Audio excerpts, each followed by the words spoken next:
Hello and welcome to the Fishing Guide Podcast. I'm your host, along with co-host Mitch Glenn. This is actually pretty exciting. You know why it's exciting, Mitch? Because it's the 200th show. That's right. 200 shows. 200 shows. We have not been, what do you say, like bleeped out very much. Not too often. Haven't had to reshoot once or twice, but edit. We have had to edit once or twice when we first got going. But 200 shows, that's like more than a dozen, man. Yeah, that's right. I'm doing the math. 200 shows.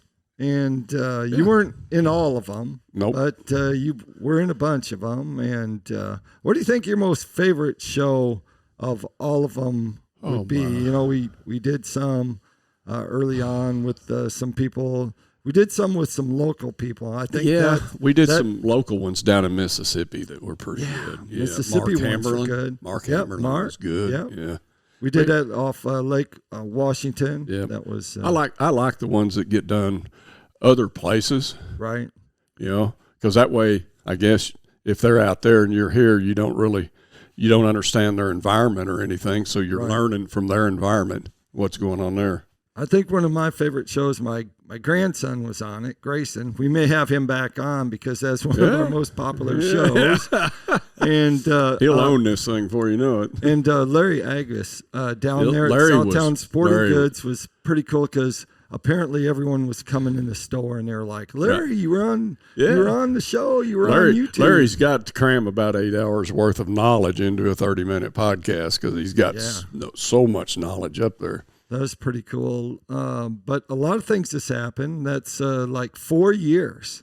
Yeah. Basically. A little under 4 years, at 4 years that we've done the show. And PICO Lures, of course, is our sponsor of the show. And PICO Lures has even changed, right? I mean, from what you were 4 years ago to what you have now for products. Right. This past year we've taken up distributorship for the South on the Vanguard Tackle. Which I don't know what that is, about 220 SKUs of just basic terminal tackle and tools and catfishing products and fishing line and stuff like that. And that's been a big addition right there. It goes right along with all the stuff that we sell, so it just kind of blends right in. So now PICO has basically a full line of products, like we're almost anything a fisherman needs. We're just pretty much a full online tackle store. I think most people would like to know what the number one product is that you sell. It is by far and away the INT crankbaits. The INT crankbaits. Right. Second has got to be the iScope jig heads. Yes, it is. That's running a tight second right now too. Yeah. Why is that? Well, it's something that's the INT had a place to be made. I mean, there's a variety of deep diving crankbaits and everything, but most of them are just knockoffs of each other. And this one was different because it's got the textured sides on it. You know, people call it a golf ball side, whatever. Like dimples. On the side. It's got dimples like a golf ball on the sides. Plus the bill, the diving depth to the length of the bill angle is set to a point to where for the same size bill, it'll outdive anything else with that size bill on it. Right. And do it quicker too. And it's got a little bit tighter wiggle to it, which I've fished crankbaits. I'm becoming an old man, but I fished them for a long, long time. In the wintertime, one of the reasons a wiggle work was always such a great winter bait is because it had that big old wide wobble. Well, things in the wintertime, they move slower, Right. Wider way. In the summertime, they're them shad are running through that water column like a jackrabbit on acid. They're like, get me through here. Well, this bait's got a lot tighter wobble, which was going to match summertime trolling a whole lot better. Turns out bass like it too. Stripers. Yep. And walleye. Catfish. Catfish. And walleye love it, especially that mud bug. So it was how this all started. I sent you a few samples and you used them, took a picture of them, and I was in business. You know? Yeah, they wanted them the next day. We went from 6 baits that I was painting in my garage to 24 that I was hiring everybody with a paintbrush to paint within a year, and I think we're up to 40 that you know about. We're up to 40. We're up to 40 that you know about. We're going to say that because you have 2 colors that are going to be released once they come into stock. And of course, we have to give a shout out to my son-in-law Joey. That's right, Joey Mason. He's the one that actually painted the color. And what I love it. What's the name of the color pattern? Money. Paycheck. Okay. Yeah. Paycheck. Yeah, we had lots of different names, but he ended up with Paycheck. Paycheck is money, but if you take that to the lake, it's money. I don't even know if you have to cast that bait. I think you could just hold it like this with right over the top of a dip net. You know, that's a good color. But I think we got 13 or 14 colors of square bill crankbaits now too. Yeah, 14 different colors of square bills. And that's something we're probably going to expand on a little bit more this coming year, which means it'll be a 25 thing probably. But there's some room to add to the square bill baits. Right. And so my log, if you ever seen the picture on Facebook or on the website, it have the driftwood log, man. The driftwood log, and he keeps adding the things, and I'm like, he's like, well, that's not a big deal. That's just 2. But I'm like, well, then that means we got to go find a bigger log. That's 42 crankbaits, and crankbaits with sharp hooks. Yep. Like we're literally, gonna need a bigger log, man. They don't just move around, and it's hard to get the picture of them all. Yep. But man, that's pretty amazing.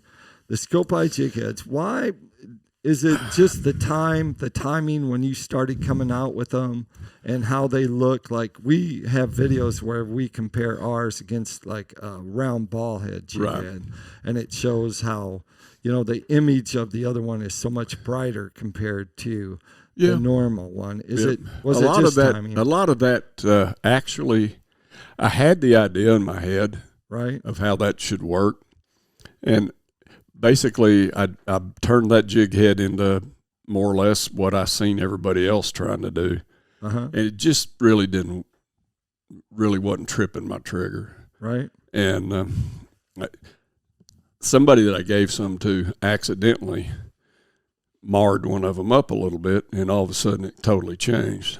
Right. And I don't want to go into a whole story and everything, because I don't want to give a lot of stuff away. But all of a sudden, I figured out the right kind of eye to put on it, the right indent for the eye to put on it, and all of that. And all of a sudden, it looks twice as big on the scope as what a ball head the same size does. Right. Yeah. And I like that. It helps me. I don't see so well anymore. So the bigger I can make something look, the better. I don't know. The other thing I did was put a larger hook in it than anybody else. Right. It's got bigger hooks in it. Sickle hook. And it's got a sickle hook in it. I don't know that you actually call it a sickle hook because it's made in a mustad, but it's that style of a hook. And it's not light wire. It'll hang on to anything, as you witnessed by a little 16. Right. We caught 8 or 9 pound channel cat the other day on a 16th ouncer. Yep, 6 pound Vanguard. I didn't bend the hook until I tried to get it out of him. That was you yanking on it. Yeah, the big thing. Yeah, and going along with that, that crappie fishermen buying a bunch of them.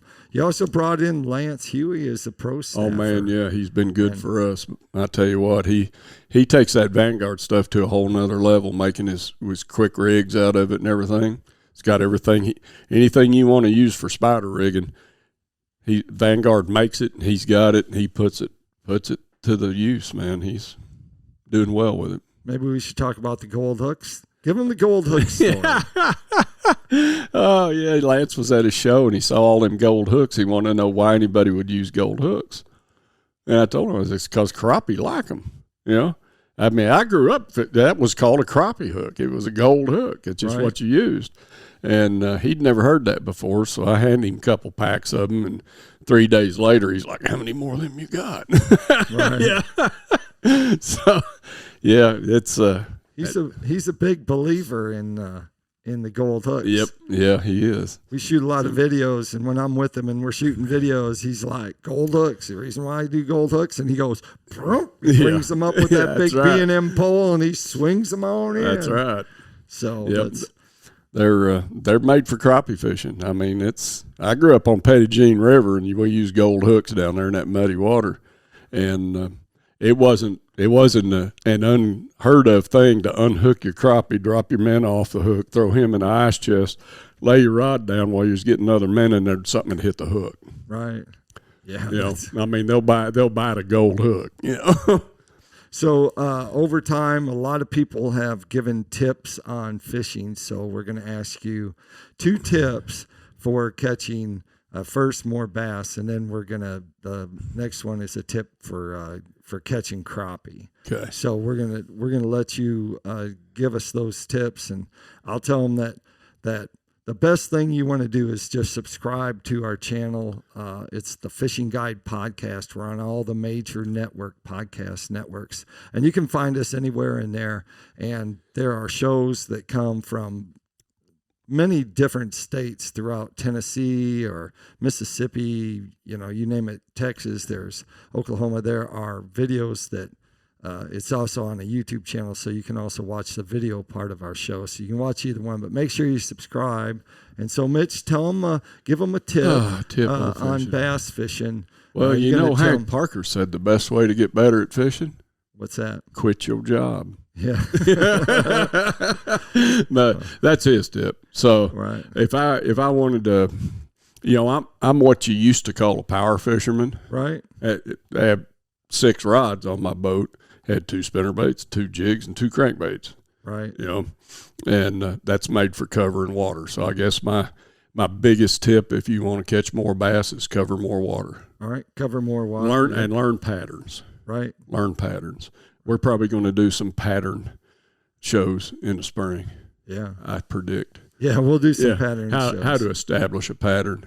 We actually have... if we can do it on Beaver Lake, it can be done anywhere. That's right. Let me tell you, this is the worst pattern. I fished from Canada to Mexico. This is the worst pattern lake I've ever seen in my life. That takes us up to the crappie tip. What would that be? Crappie tip...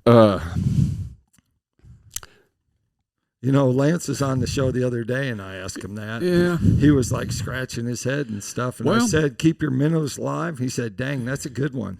Keep your bait in the water.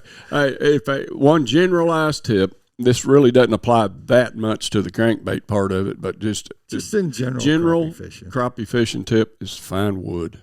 Oh, find wood. Find wood. Find where they are on the wood. But the first thing you need to find, if you're going to catch crappie, you need to find wood. Okay. All right. Well, that's a good tip. You got to be able to do that before you use your forward-facing sonar to catch them, right? With your iScope jig head. Right. Yeah. And your pointer shed. Yeah. We've been really crazy because we've been going out, and usually Mitch has one color that he loves. I'll let him tell him what it is in a second. But I can tell you right now that Tennessee shed, they've been crushing that color. And he came down, and so we were using like a pearl and Tennessee shad and the curl tail and also the pointer shad. And he comes down and he tries every color. And he tries his favorite color, which is my favorite color is acid rain. Yeah, acid rain. So he tries acid rain, and he doesn't he's fishing. All of a sudden, I look back there, and he's like using Tennessee shad. And I said, "Yeah, isn't acid rain your favorite color?" And Mitch says, "I tried every color. My favorite color is whatever will fit in their mouth." And that was what he said, and that's actually how we shot that video. There's a reason I got 40 colors of crankbaits. That's right. That's right. Well, that takes us to Tackle Time. Tackle Time, sponsored, 200 shows. 200 shows. 200 shows, sponsored by PICO Lures. We love them, and they are our favorite. I've caught thousands of bass on beach ball and on Seahawk, which is really fish hawk. Fish hawk, yeah. And those colors are phenomenal, but he has 38 other colors plus the 2 now. A couple new ones on the way. So you can check them out. They have a complete line of hard and soft baits. Check them out at PICOLures.com. Mitch, 200, what's your words of wisdom keep your bait in the water. Keep your bait in the water. Yeah. There you go. You ain't going to catch nothing sitting there looking at that screen all day. There you go. Get a bait wet. Get a bait wet. Like I always like to end the show, and this will be show number 200. 200. Make sure you keep your hook sharp and your lures in the water. Yeah. Yeah.